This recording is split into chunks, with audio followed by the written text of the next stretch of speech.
If you are serious about understanding how ordinary people survived extraordinary collapse, then this episode is for you. Before we go any further, make sure you subscribe to Atten Recounts.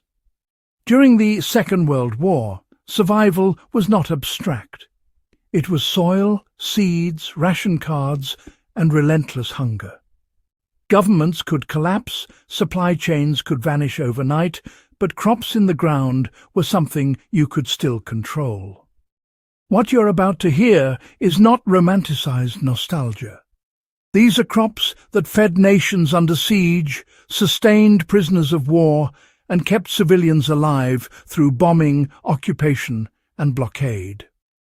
If you want to understand wartime resilience at its most practical level, stay with me, because within the first minute you will already hear lessons that apply directly to food security today.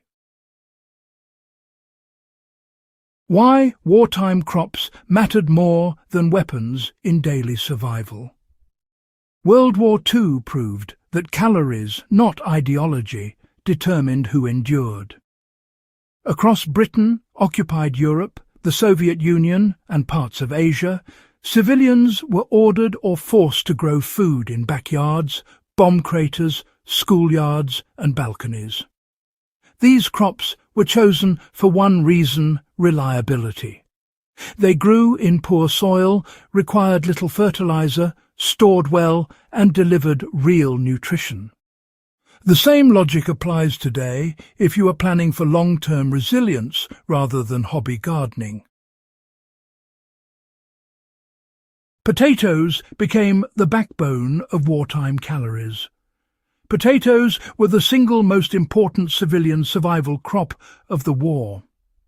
Britain expanded potato acreage massively because one planted seed potato could yield many times its weight in food. Potatoes tolerate cold, poor soil and short seasons.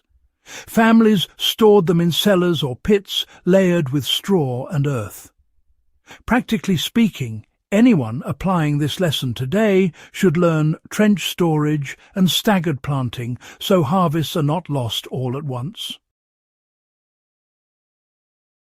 Cabbage quietly prevented starvation diseases. Cabbage thrived in war gardens because it resisted pests and cold. It also addressed a critical problem: vitamin deficiency. Sauerkraut production rose sharply because fermentation preserved nutrients through winter. Civilians did not grow cabbage for flavor, but because it prevented scurvy. Modern application is simple. Learn fermentation and grow varieties suited to your climate rather than chasing yield alone. Beets fed both people and livestock. Beets were valued for dual use. The roots fed families while the greens fed animals or were eaten themselves. Sugar beets also supplemented ration sugar supplies. Wartime manuals advise slicing and drying beets for storage.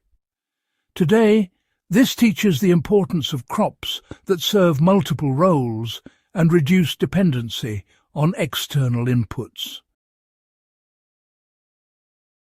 Turnips and rutabagas kept people alive when bread disappeared.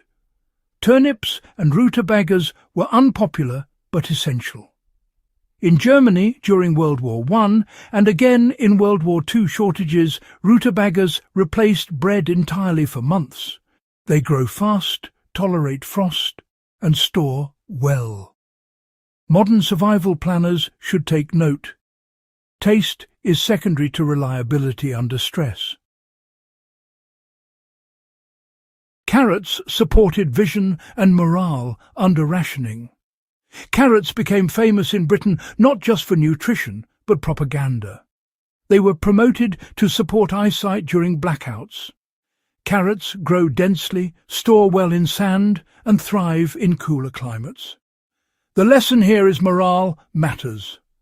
A bright orange vegetable in winter had psychological value alongside calories. You know, onions formed the base of nearly every wartime meal.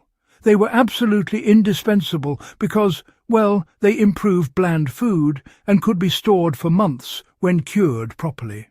Onions required very little space, and honestly, they reduce food waste by making otherwise unpalatable meals edible.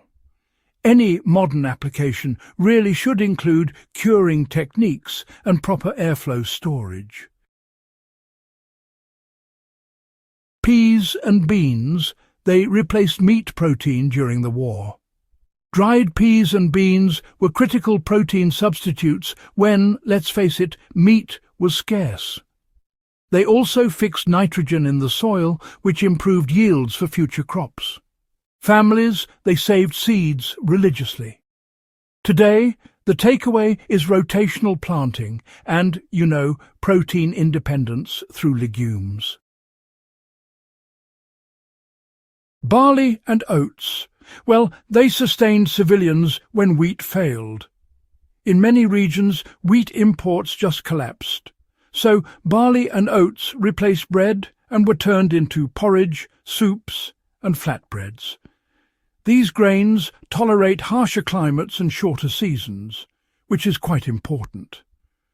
Learning basic grain processing by hand is honestly an overlooked survival skill. Kale endured bombing frost and neglect. Kale became known as a bomb-proof crop because it survived shockwaves and cold alike. It could be harvested leaf by leaf over months. This teaches the value of continuous harvest crops rather than single-yield plants. Squash and pumpkins stretched food supplies through winter. Winter squash stored exceptionally well without refrigeration. Families cured them near stoves and stored them for months. This is a clear example of energy-efficient storage that modern households can replicate easily. Lettuce and greens filled gaps between harvests. Fast-growing greens were planted repeatedly to fill calorie gaps. Wartime manuals emphasized succession planting. The practical lesson is timing matters as much as crop choice. Well, corn provided calories where climate allowed. In parts of Eastern Europe and the United States, folks really relied on corn quite heavily. You see, it could be dried, ground, and stored for the long term. This really reinforces the importance of processing knowledge alongside cultivation. Herbs, prevented illness when medicine was scarce. Parsley, thyme and garlic were grown not for flavour, but really for health. Garlic, in particular, was used as a mild antiseptic. This reminds us that quite often food and medicine really do overlap. Sunflowers delivered fat in a fat-starved world. Cooking oil shortages made sunflower seeds, absolutely invaluable. Civilians pressed oil at home using improvised methods. Fat scarcity was deadly, and sunflowers addressed it directly. Modern resilience planning honestly often overlooks fat sources. What these crops teach us about real survival, eh? World War II. Survival gardening was not about abundance.